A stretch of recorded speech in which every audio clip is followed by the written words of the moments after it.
నమస్కారం మా తెలంగాణ న్యూస్ కి స్వాగతం. హెడ్లైన్ చూద్దాం.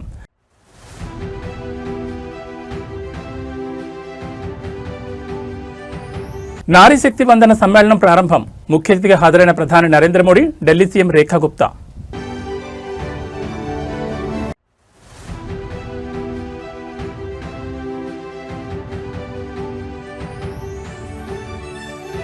Pocharam political bomb. కాంగ్రెస్ సర్కార్పై మాజీ స్పీకర్ ఘాటు వ్యాఖ్యలు.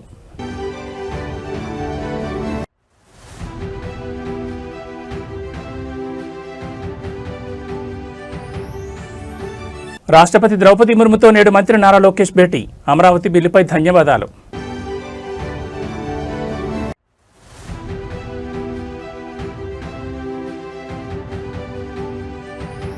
ఏపీ మంత్రులకు సింగపూర్ పాఠాలు. సుపరిపాలన లక్ష్యంగా విదేశీ గడ్డపై శిక్షణ.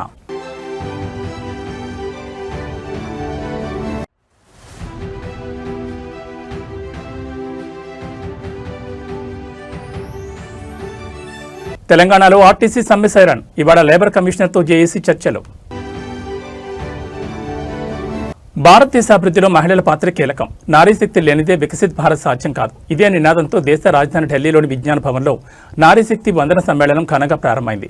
మహిళా సాధికారత లక్ష్యంగా కేంద్ర ప్రభుత్వం ప్రతిష్టాత్మకంగా చేపట్టిన ఈ సదస్సుకు దేశంలోని వివిధ రంగాలకు చెందిన మహిళా మండలు పెద్ద సంఖ్యలో తరలివచ్చారు. ఈ కార్యక్రమానికి ముఖ్య అతిథిగా భారత ప్రధాని నరేంద్ర మోడీ హాజరయ్యారు.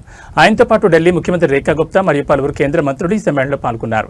2047 నాటికి భారతదేశాన్ని అభివృద్ధి చెందిన దేశంగా మార్చడంలో మహిళల శక్తియుక్తులను ఎలా వినియోగించుకోవాలి, వారికి చట్టసభల్లో మరియు ఆర్థిక రంగాల్లో కల్పిస్తున్న అవకాశాలపై ఈ సదస్సులో ప్రధానంగా చర్చిస్తున్నారు. ముఖ్యంగా నారీ శక్తి వందనం అధినియం అమలు దిశగా అడుగులు వేస్తున్న తరుణంలో ఈ సమ్మేళనం ప్రాధాన్యత సంతరించుకుంది.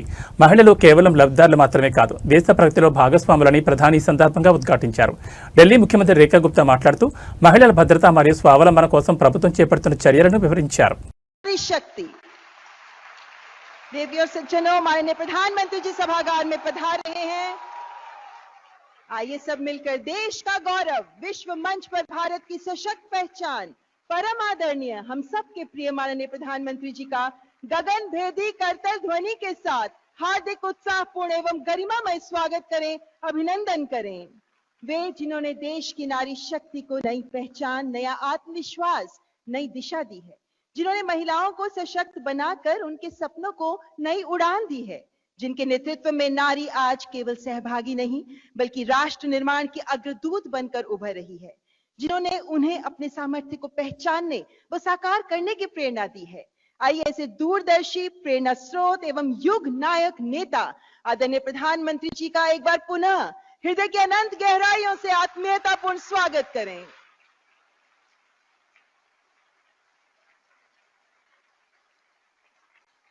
कार्यक्रम का आरंभ करेंगे उस पावन उद्घोष के साथ जो हमारी मिट्टी, हमारी मातृभूमि और हमारी अस्मिता को नमन करता है।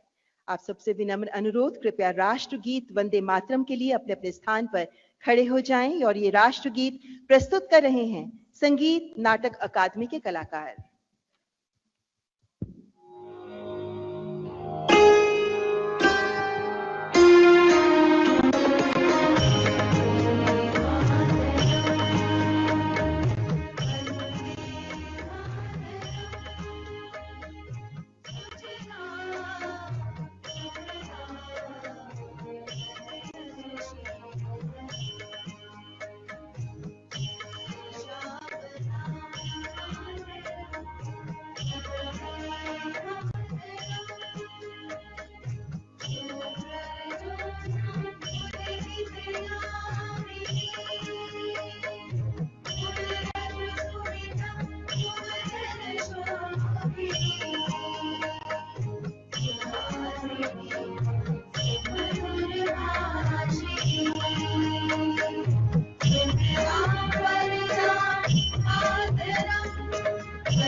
भारत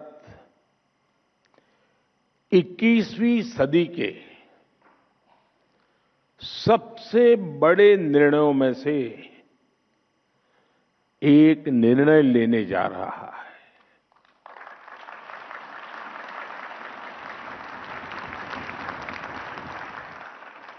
मैं बहुत जिम्मेवारी के साथ कह रहा हूं कि 21वीं सदी के महत्वपूर्ण निर्णयों में से एक महत्वपूर्ण निर्णय ये है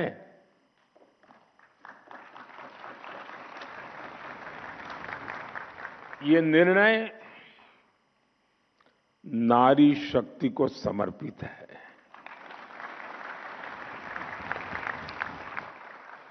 नारी शक्ति वंदन को समर्पित है। हमारे देश की संसद एक नया इतिहास रचने के करीब है। एक ऐसा नया इतिहास जो अतीत की संकल्पनाओं को साकार करेगा, जो भविष्य के संकल्पों को पूरा करेगा। एक ऐसे भारत का संकल्प जो समता मूलक हो, जहां सामाजिक न्याय केवल एक नारा न हो, लेकिन हमारी कार्य संस्कृति का, हमारे वर्क कल्चर का, हमारी निर्णय प्रक्रिया का स्वाभाविक हिस्सा हो। साथियों, राज्यों की विधानसभाओं से लेकर देश की संसद तक दशकों की प्रतीक्षा के अंत का समय 16, 17, 18 है। తెలంగాణలో రాజకీయ సమీకరణాలు శరవేగంగా మారే పరిస్థితులు కనిపిస్తున్నాయి. జీవన్ రెడ్డి లాంటి సీనియర్ కాంగ్రెస్ తో బంధం తెంచుకుని బీఆర్ఎస్ లో చేరబోతుండటంతో ఆ పార్టీలో జోష్ నెలకొంది. అయితే మరో నేత కూడా ఇదే బాటలో పయనిస్తున్నట్లు కనిపిస్తోంది. తాజాగా ఆయన బహిరంగ చేసిన కామెంట్లే ఇందుకు నిదర్శనం. సీనియర్ నేత భానుస్వామి ఎమ్మెల్యే పోచారం శ్రీనివాసరెడ్డి కాంగ్రెస్ ప్రభుత్వంపై చేసిన హాట్ కామెంట్లు ఇప్పుడు చర్చనీయాంశమయ్యాయి. అసలు రాష్ట్రంలో ప్రభుత్వం ఉందా అంటూ ఆగ్రహం వ్యక్తం చేశారు. ఈ వ్యాఖ్యల ఆధారంగా ఆయన తిరిగి బీఆర్ఎస్ కూటికి చేరతారా అనే చర్చ జోరందుకుంది. ఇంతకీ ఏం జరిగిందో? సిద్దపూర్ రిజర్వాయర్ నిధుల విషయంలో ప్రభుత్వం అలసత్వం ప్రదర్శిస్తోంది. ఈ పరిణామంపై పోచారం తీవ్ర అసంతృప్తిని వ్యక్తం చేశారు. నిధుల కోసం మంత్రుల కాళ్లు మొక్కాలా అంటూ ఆగ్రహం వ్యక్తం చేశారు. ఆయన నిధులు విడుదల చేయాలని సంబంధిత మంత్రిని 20 సార్లు అడిగా. ఇప్పుడు మంత్రులు కనీసం ఫోన్లు కూడా ఎత్తడం లేదు. వాళ్ళు కాళ్లు మొక్కాలా ఏంది? అసలు రాష్ట్రంలో ప్రభుత్వం ఉందా అని ప్రశ్నించారు ఆయన. 6 సార్లు ఎమ్మెల్యేగా నెగ్గిన పోచారం టీడీపీ, ఆ తర్వాత టీఆర్ఎస్లో చేరారు. మంత్రిగా అసెంబ్లీ స్పీకర్గాను ఆయన పనిచేశారు. అయితే 2024 కాంగ్రెస్లో చేరి ప్రభుత్వ వ్యవసాయ సలహాదారుగా నియమితులయ్యారు. అయితే ఆయన పార్టీ ఫిరాయించినట్లు బీఆర్ఎస్ ఫిర్యాదు చేసినప్పటికీ స్పీకర్ మాత్రం ఆ పిటిషన్ కొట్టేశారు. గత కొంతకాలంగా పార్టీ కార్యక్రమాలకు దూరంగా ఉంటున్న ఆయన ప్రస్తుత పరిస్థితుల నేపథ్యంలో తిరిగి బీఆర్ఎస్ కూటికి చేరతారంటూ ఊహాగానాలు వెలువడుతున్నాయి. అనేది ఒకటి ఉన్నదా, ఏమన్నా కదలిక ఉందా లేదా? మాకే సీనియర్ ఎమ్మెల్యేనండి నేను. నిన్న మొన్న ఎమ్మెల్యే కాలేదు. వల్ల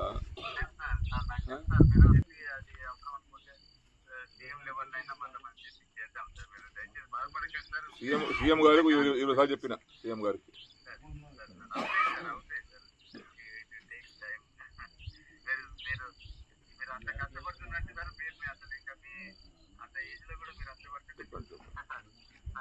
నేనేమో ఎందుగా అంటే మొండిగా ఒక ఇంతకెళ్ళి అడుగు బయట పెట్టేటప్పటికి ఏమన్నా కానీ సావని బతుకని నిర్ణయం తీసుకుందామని వచ్చిన. యాక్చువల్ అయితే ఏమన్నా కానీ అనుకుని వచ్చిన, ఏదన్నా కానీ ఫలితం దాంట్లో అట్లా నిర్ణయం గట్టిగా తీసుకుని వచ్చిన. నేను ఎన్నిసార్లు చేయాలండి చేస్తూ ఫోటోలు లేపి మేము కొత్తసారి చూస్తున్నాను. నేను మంత్రి చేసిన 20 ఏళ్ళు ఈ అమ్మ ఇట్లా ఫోన్ చేస్తే లేపుతుంటే రాత్రి 2 గంటలు లేపుతుంటే ఫోన్. నేను మరి ఎమ్మెల్యేల ఫోన్ లేపారండి వీళ్ళు. ఈ అమ్మ దరిద్రం పాడైపోయి.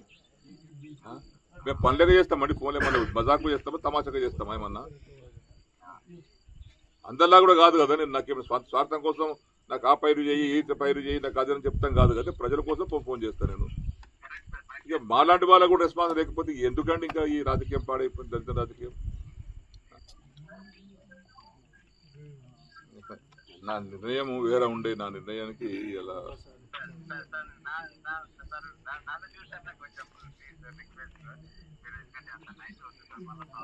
ఏమైతే నైట్ అయితే ఏముందండి, జంగల్లో ఉన్నాం, జంగల్లో వండుకుంటాము. కూడా చంపుతా వస్తాం, బతాం. ఏముంది అంతకన్నా మీకు ఒకనాడు వచ్చినా కూడా వస్తాము. ఒకనాడు పోయేది ఒకటి పోతాం. ఇంకేమున్నది, ఎప్పుడో పోయేది. ఇంత ఇట్లాంటి ప్రభుత్వంలో ఇట్లాంటి పరిస్థితుల్లో మా ఫోన్ లేకపోతే ఎవరు చెప్పుకోవాలి? శ్రీ గారు మేము ఎవరితో మాట్లాడాలి? మేము వాళ్ళు మొక్కన పోయి అమ్మ ఈ వయసులో పోయి విసుగొచ్చి అతి విరక్తితో నిర్ణయం తీసుకునేది.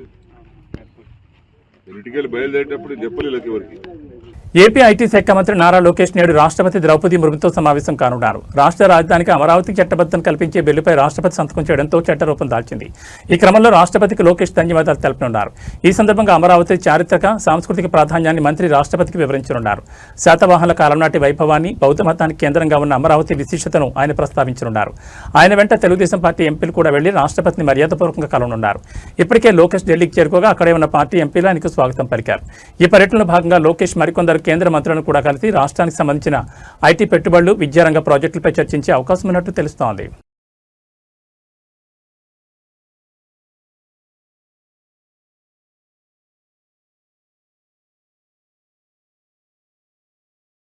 हमारे खेतों में, हमारी रसोई में और हमारे वन क्षेत्रों में औषधियां, वनस्पतियां, स्वास्थ्य रक्षक जड़ी बूटियों का बहुमूल्य भंडार मौजूद है। इस बहुमूल्य संपदा का संरक्षण और संवर्धन औषधियों के लिए रॉ मटेरियल उपलब्ध कराने के साथ साथ पर्यावरण संतुलन के लिए भी महत्वपूर्ण भूमिका है। औषधीय पौधों की खेती न केवल किसानों की आर्थिक स्थिति सुधारती है, बल्कि इस मिट्टी के स्वास्थ्य और संरक्षण में भी मदद करती है। इसीलिए आयुष पद्धतियों को बढ़ावा देने से न केवल लोगों का शारीरिक और आर्थिक स्वास्थ्य बेहतर होता है, बल्कि पर्यावरण संरक्षण को भी बल मिलता है। ఆంధ్రప్రదేశ్ మంత్రులకు సింగపూర్లో ప్రత్యేక శిక్షణ కార్యక్రమం ఏర్పాటు చేయడం పాలనలో నాణ్యత పెంపుకు కీలక అడుగుగా భావిస్తున్నారు. ఈ నెల 21వ తేదీ నుంచి 27వ తేదీ వరకు మొత్తం 9 మంది మంత్రులు సింగపూర్లో జరిగే శిక్షణలో పాల్గొనున్నారు. సుపరిపాలన, ప్రజలకు మెరుగైన సేవలు అందించడం, ఆర్థికాభివృద్ధిలో నైపుణ్యాలను పెంపొందించుకోవడం ఈ కార్యక్రమం ప్రధాన లక్ష్యాలుగా ఉన్నాయి. సింగపూర్లో నిర్వహించే ఈ శిక్షణ ద్వారా మంత్రులు ఆధునిక పాలనా పద్ధతులు, పారదర్శకత, డిజిటల్ గవర్నెన్స్, ప్రజాసేవల మెరుగుదల వంటి అంశాల్లో అవగాహన పెంచుకోనున్నారు. ప్రపంచవ్యాప్తంగా గుర్తింపు పొందిన సింగపూర్ పరిపాలనా విధానాలను అధ్యయనం చేయడం ద్వారా ఏపీలో అమలు చేయగల మార్గాలను అన్వేషించనున్నారు. ఈ శిక్షణకు మంత్రులు పయ్యావుల కేశవ్, పొంగూరు నారాయణ, కింజర పచ్చెన్నాయుడు, వంగల్పూడి అనిత, బీసీ జనార్దన్ రెడ్డి, నాదెండ్ల మనోహర్, సత్యకుమార్ యాదవ్, అనగాని సత్యప్రసాద్, నిమ్మల రామానాయుడు హాజరు కానున్నారు. మంత్రులు తమ తమ శాఖలకు సంబంధించిన ఆధునిక విధానాలు నేర్చుకుని వాటిని ఏపీలో అమలు చేయడంపై దృష్టి సారించనున్నారు. సింగపూర్ ప్రపంచంలో అత్యుత్తమ పరిపాలనా వ్యవస్థల్లో ఒకటిగా గుర్తింపు పొందింది. అక్కడి ప్రభుత్వం పారదర్శకత, వేగవంతమైన సేవలు, సాంకేతిక వినియోగం వంటి అంశాల్లో ఆదర్శంగా నిలుస్తోంది. అందుకే ఆంధ్రప్రదేశ్ ప్రభుత్వం మంత్రుల శిక్షణకు సింగపూర్ ఎంపిక చేసింది. ఈ శిక్షణ ద్వారా ప్రభుత్వ సేవల వేగం, నాణ్యత మెరుగుపడే అవకాశం ఉంది. డిజిటల్ గవర్నెన్స్ బలోపేతం అవుతుంది. పెట్టుబడులు ఆకర్షించే విధానాలు అభివృద్ధి చెందుతాయి. ప్రజా సంక్షేమ పథకాల అమలు మరింత సమర్థవంతంగా మారుతుంది. సింగపూర్లో నిర్వహించే ఈ శిక్షణ కార్యక్రమం ఆంధ్రప్రదేశ్ పరిపాలనలో కొత్త మార్పులకు దారితీసే అవకాశం ఉంది. మంత్రులు నేర్చుకున్న అనుభవాన్ని రాష్ట్ర అభివృద్ధికి వినియోగిస్తే ప్రజలకు మెరుగైన సేవలు అందే అవకాశం ఉంది. ఇది సుపరిపాలన దిశగా సీఎం చంద్రబాబు తీసుకున్న ముఖ్యమైన ముందడుగా చెప్పొచ్చని ప్రభుత్వ వర్గాలు పేర్కొన్నాయి.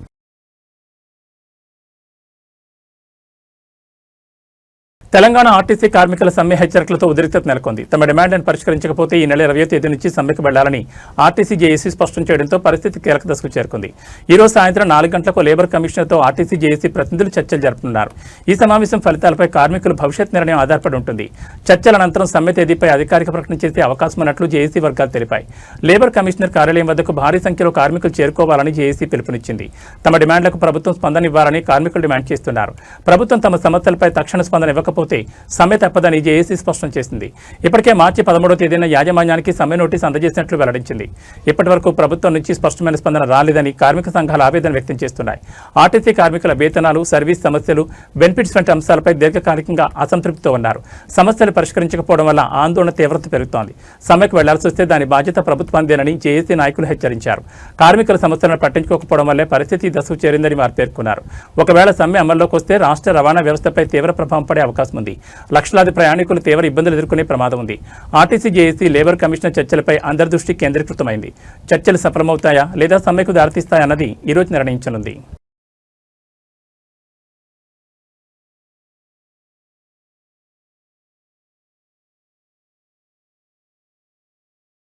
ఆంధ్రప్రదేశ్ రాష్ట్రంలో పురపాలక ఎన్నికల నిర్వహణకు ముందస్తు ఏర్పాట్లు మొదలయ్యాయి. 13 నగరపాలక సంస్థలు, 87 పురపాలక సంఘాలు, నగర పంచాయతీల్లో డివిజన్లు, వార్డుల పునర్వ్యవస్థీకరణ ప్రక్రియ ప్రారంభమైంది.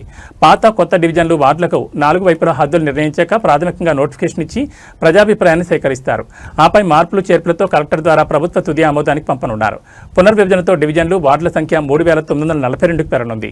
కొత్తగా 772 అందుబాటులోకి రానున్నాయి. మొత్తంగా రాష్ట్రంలో 12 నగరపాలక సంస్థలు, 75 పురపాలక సంఘాలు, నగర పంచాయతీల్లో పాలక వర్గాలు 5 ఏళ్ల పదవీకాలం ఈ ఏడాది మార్చి 17తో ముగిసింది.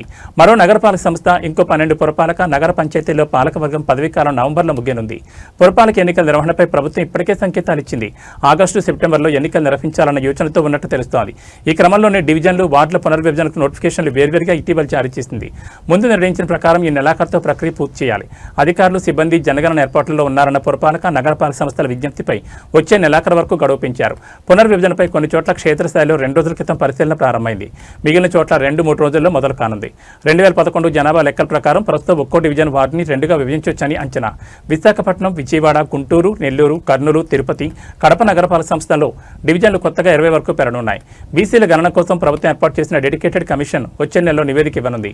దీని ఆధారంగా వార్డులు, డివిజన్ స్థానాలను ప్రభుత్వం రిజర్వేషన్లు ఖరారు చేయనుంది. మొత్తం రిజర్వేషన్లు 50% మించకూడదన్న సుప్రీంకోర్టు ఆదేశాల నేపథ్యంలో ప్రభుత్వం ఎలాంటి నిర్ణయం తీసుకుంటుందో చూడాలి. వార్డులు, డివిజన్ల వారీగా ఓటర్ల జాబితాల తుది ప్రచురణ, పోలింగ్ కేంద్రాల ఏర్పాటు తదితర అంశాలు నెలాఖరులోగా కొలిక్కి రానున్నాయి. ఓటర్ల జాబితాలో 2026 మార్చి 9న ప్రచురించాలని రాష్ట్ర ఎన్నికల సంఘం పురపాలక శాఖను ఆదేశిస్తూ ఫిబ్రవరి 6న నోటిఫికేషన్ ఇచ్చింది. కొంత సమయం కావాలన్న ఆ శాఖ విజ్ఞప్తిని రాష్ట్ర ఎన్నికల సంఘం అనుమతించింది. ఓటర్ల జాబితాలో ప్రచురణకు మరోసారి ఎన్నికల సంఘం నోటిఫికేషన్ ఇవ్వాల్సి ఉంది. నంద్యాల జిల్లాలో ఎండలు ముదురుతున్న వేళ ఊహించని అగ్ని ప్రమాదాలు రైతన్నల కడుపు కొడుతున్నాయి. తాజాగా ఆళ్లగడ్డ మండలం బత్తలూరు గ్రామంలో చోటు చేసుకున్న ఘోర అగ్ని ప్రమాదం స్థానిక రైతాంగాన్ని కోలుకోలేని దెబ్బతీసింది. ఈ ప్రమాదంలో సుమారు 20 గడ్డిమామలు అగ్నికి ఆహుతయ్యాయి. ఏడాది పొడవునా పశువుల కోసం దాచుకున్న పశుగ్రాసం కళ్ల ముందే బూడిద కావడంతో రైతులు కన్నీరు మున్నీరవుతున్నారు. బత్తలూరు గ్రామ శివారులోని గడ్డిమామల వద్ద ఈ రోజు ఉదయం ఒక్కసారిగా మంటలు చెలరేగాయి. వేసవి కాలం కావడంతో గాలుల తీవ్రతకు మంటలు క్షణాల్లో ఓ వాము నుంచి మరో వాముకు వ్యాపించాయి. స్థానికులు మంటలు అదుపు చేసేందుకు ప్రయత్నించినప్పటికీ మంటల ఉధృతి ఎక్కువగా ఉండడంతో ఫలితం లేకుండా పోయింది. రైతులకు పశువులే జీవనాధారం. సాగు పనులు ముగిసిన తర్వాత పశువుల మేత కోసం ఎంతో కష్టపడి గడ్డిని సేకరించి వాములుగా వేసుకుంటారు. ఏడాది పొడవునా తమ పాడి పశువులకు మేతగా ఉంటుందని దాచుకున్న గడ్డి ఇలా కళ్ల ముందే బుగ్గి కావడం చూస్తుంటే గుండె తరుక్కుపోతోందని బాధితులు వాపోతున్నారు. ప్రస్తుతం గడ్డి వాములు కాలిపోవడంతో పశువులకు మేత ఎలా వేయాలో తెలియక రైతులు దిక్కుతోచని స్థితిలో ఉన్నారు. వేసవిలో పశుగ్రాసం ధరలు ఎక్కువగా ఉంటాయని, ఇప్పుడు విన్న నిల్వలు కూడా కాలిపోవడంతో ఆర్థికంగా భారీ నష్టం వాటిల్లిందని రైతులు ఆవేదన వ్యక్తం చేస్తున్నారు. అగ్ని ప్రమాదానికి గల ఖచ్చితమైన కారణాలు ఇంకా తెలియాల్సి ఉంది. అయితే ప్రాథమికంగా ఈ కారణాలను అనుమానిస్తున్నారు. పొలాల మీదుగా వెళ్లే విద్యుత్ తీగలు ఒకదానికొకటి తగిలి నిప్పురవ్వలు రావడంతో గడ్డివాములు త్వరగా అంటుకుంటున్నట్టు తెలుస్తోంది. ఎవరైనా బీడీ లేదా సిగరెట్ తాగి పడేయడం వల్ల కూడా ఇలాంటి ప్రమాదాలు జరిగే అవకాశం ఉంది. ఈ ఘటనపై సమాచారం అందుకున్న అగ్నిమాపక సిబ్బంది ఘటనా స్థలానికి చేరుకుని మంటలను అదుపు చేసే ప్రయత్నం చేశారు. రెవెన్యూ అధికారులు నష్టాన్ని అంచనా వేస్తున్నారు. రాత్రి 11:30 ప్రాంతంలో ఈ రైతులు వేసుకునే సుపవాములు ప్రమాదవశాత్తు అగ్నికి ఆహుతి సుమారు 14-15 మంది రైతులవి 30 వాములు అగ్నికి ఆహుతి అయిపోయాయి. దాదాపు 1.5 ఎవరి శక్తి కొద్ది వాళ్ళు కష్టపడి తెచ్చి వేసుకున్నారు సార్. వాములు వేసుకున్నారు.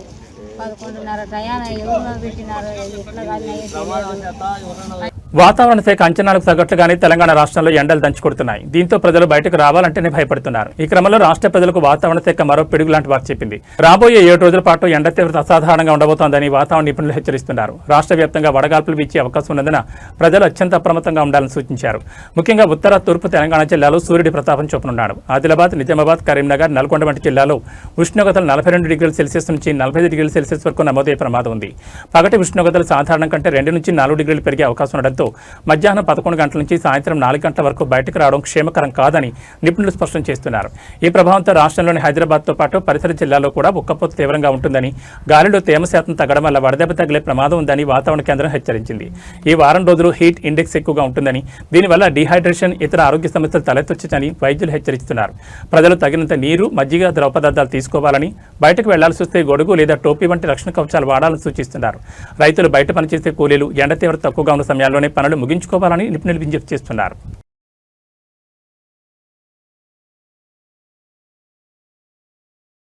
భారతీయ సంగీత రంగానికి ఒక అపూర్వ యుగం ముగిసిన సంగతి అందరికీ తెలిసిందే. పద్మ విభూషణ్ అవార్డు గ్రహీత legendary playback singer Asha Bhosle April 12న ముంబైలోని బ్రీచ్ క్యాండీ హాస్పిటల్లో మల్టీ ఆర్గాన్ ఫెయిల్యూర్తో మరణించారు. ఆమె వయసు 92 సంవత్సరాలు. ఆమె మరణ వార్త వెలువడ్డాక ఫిల్మ్, సంగీత ప్రముఖులు, కోట్ల అభిమానులు విషాదంలో మునిగిపోయారు.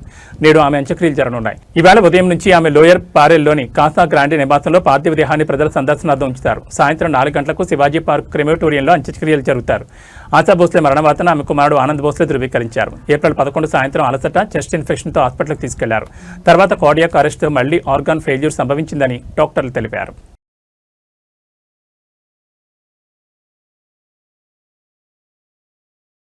అమెరికా, ఇరాన్ శాంతి చర్చలు విఫలమయ్యాయి. క్రూడ్ ఆయిల్ ధరల పెరుగుదల, మళ్లీ యుద్ధ వాతావరణం నెలకొనడంతో దేశీయ స్టాక్ మార్కెట్లు నేడు భారీ నష్టాలతో ప్రారంభమయ్యాయి. అంతర్జాతీయ ప్రతికూల పవనాల నేపథ్యంలో సెన్సెక్స్ ప్రారంభంలోనే 1447.37 పాయింట్ల పతనమై 76,103.88 వద్ద ట్రేడ్ అవుతుండగా నిఫ్టీ 405.90 పాయింట్లు కోల్పోయి 23,644.70 వద్ద కొనసాగుతోంది. ప్రధానంగా బ్యాంకింగ్, ఐటీ, మెటల్ రంగాల షేర్లలో భారీగా అమ్మకాలు వెలువెత్తడంతో మార్కెట్లు కుదేలయ్యాయి.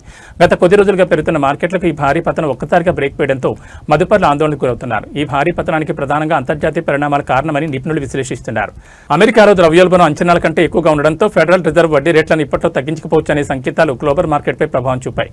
దీనికి తోడు పశ్చిమాసియాలో పెరుగుతున్న భౌగోళిక, రాజకీయ ఉద్రిక్తతల వల్ల ముడి చమురు ధరలు పెరగడం, విదేశీ సంస్థాగత పెట్టుబడిదారులు భారత మార్కెట్ల నుంచి తమ పెట్టుబడులను వెనక్కి తీసుకోవడం వంటి అంశాలు మార్కెట్లను పాతాళానికి నెట్టాయి. రూపాయి విలువ క్షీణించడం కూడా ఈ అమ్మకాల ఒత్తిడికి మరింత తోడైనట్లు విశ్లేషకులు భావిస్తున్నారు.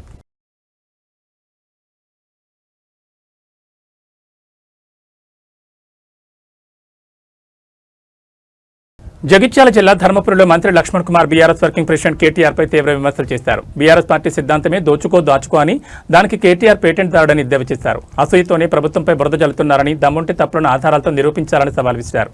2029లో మళ్లీ కాంగ్రెస్ పార్టీ అధికారంలోకి వస్తుందని ధీమా వ్యక్తం చేశారు. పచ్చకమ్ములకు ఊరంతా పచ్చగా కనబడుతుందట. మాజీ మంత్రి కేటీఆర్కి ఏం కనబడుతుందంటే వాళ్ళు దోసుకోండి ఎవరు చేసిండ్రు, దాచుకుని ఎవరు నేర్పిండ్రు. తెలంగాణ భారతదేశ ప్రజలకు వాళ్ళు దానికి పెటెంట్, ఒక్కొక్కరికి ఒక పెటెంట్ ఉంటుంది. ఆ పెటెంట్ దాచుకో అన్నదానికి పెటెంట్ కేటీఆర్, టీఆర్ఎస్ పార్టీ. వాళ్ళు మమ్మల్ని అంటే ఏంటండి నాకు అర్థం కాదు. మేము ఎక్కడ దోసుకున్నామో చెప్పమండి. దమ్మును వాళ్ళ దగ్గర మొత్తం మీడియా పత్రికలు ఉన్నాయి కదా, వాళ్ళ దగ్గర రాయమనండి. ఎక్కడెక్కడ దోసుకున్నామో, ఏడు తప్పులు చేసినామో రాయమనండి. దమ్ము ఉంటే, ఆధారాలు ఉంటే నిరూపించమనండి. కేంద్రంలో బీజేపీ వాళ్ళే కదా, వాళ్ళ డిఎన్ఏ కదా. కేంద్ర దర్యాప్తుదారు ఏ మంత్రి తప్పు చేసిండు, ఏ శాఖల పొరపాటు జరుగుతుంది, ఏ మంత్రి ఎలాంటి పొరపాటు చేసిండు చెప్పమనండి దమ్ముంటే. ఏదో విధంగా గౌరవ ముఖ్యమంత్రి రేవంత్ రెడ్డి గారి పరిపాలన రేపు 2029లో కూడా మళ్ళీ ముఖ్యమంత్రి గారి అధికారంలోకి వస్తాడు. ప్రజలు మమ్మల్ని నమ్ముతలేరు. ఆల్రెడీ 2023లో మార్పు కోరుకుని ప్రజలు మమ్మల్ని దూరం పెట్టిళ్ళు, మమ్మల్ని కూడా కొట్టిళ్ళు. మళ్ళీ పార్లమెంట్ ఎలక్షన్స్ వస్తే మా అడ్రస్ లేదు, సర్పంచ్ ఎలక్షన్స్ వస్తే మా అడ్రస్ లేదు, మున్సిపాలిటీ ఎలక్షన్స్ వస్తే మా అడ్రస్ లేదు. ఇప్పుడు మా తెలంగాణ ఆశా భాష మాటతోని జగిత్యాల కాంగ్రెస్ లో వర్గ విభేదాలు భగ్గుమన్నాయి. ఎమ్మెల్యే సంజయ్ కుమార్ వైఖరిపై అసంతృప్తితో ఉన్న కాంగ్రెస్ సీనియర్లు సీఎం రేవంత్ రెడ్డిని కలిసేందుకు అపాయింట్మెంట్ తీసుకున్నారు. మున్సిపల్ కోఆప్షన్లో సీనియర్లకు అన్యాయం జరిగిందని, పీఆర్ఎస్ నుంచి వచ్చిన వారికే ప్రాధాన్యత ఇస్తున్నారని వారు ఆగ్రహం వ్యక్తం చేస్తున్నారు. అయితే ఎమ్మెల్యే సంజయ్ రంగంలోకి దిగడంతో చివరి నిమిషంలో సీఎం అపాయింట్మెంట్ రద్దు కావడం జిల్లా రాజకీయాల్లో హాట్ టాపిక్ గా మారింది.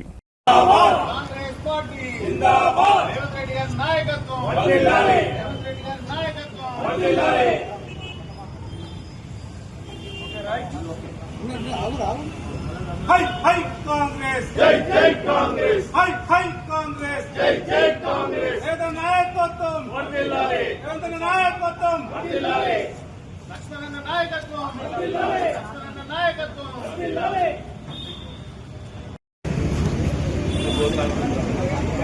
ముఖ్యమంత్రి గారు దీక్షల పద్ధతులను వివరించాలి. కొంతమంది పోతలేం కదా మేము టీఆర్ఎస్, కొంతమంది టీఆర్ఎస్ పోతలే కదా, మనం చెప్పడానికి అంతే. మంచి మాట్లాడమంటే మంచిగా మాట్లాడతాం. ఏబీ బులెటిన్ విశేషాలు. నమస్కారం.